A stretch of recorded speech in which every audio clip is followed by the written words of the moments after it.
9 mesi prima e espressate. È andata a Roma.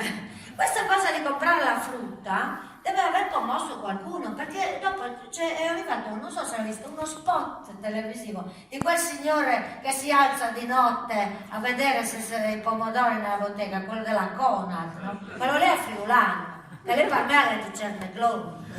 Solo un friulano si alza di notte a vedere le patate nel negozio invece di controllare le patate che ha vicino.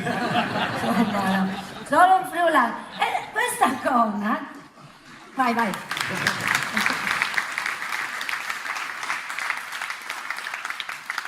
Della Conad a Natale hanno fatto uno spot dove c'era una signora che andava per Torino nel supermercato. Della serie, Catina, come la frutta si compra anche dal supermercato, e me l'hanno fatta.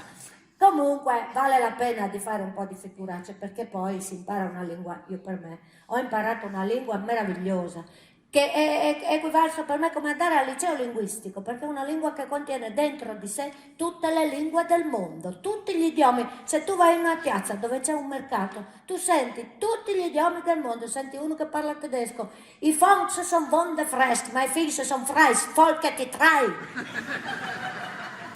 Sono arrivata in Germania, va più avanti, senti parlare il francese, allora viens del balcon, allora allons, allora entrato Savalon. Quando uno ti dice no, aplomb è una parola francese, quando il friulano ti dice tu non tu sai aplomb, ti parla in francese.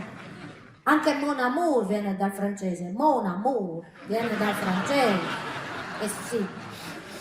L'inglese, vai nel bar, è pieno di inglese, ma my very way che ti riempiono il bicchiere. Tira very you. Esco, oh yes. Andate, light.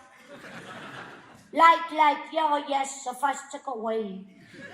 Inglese.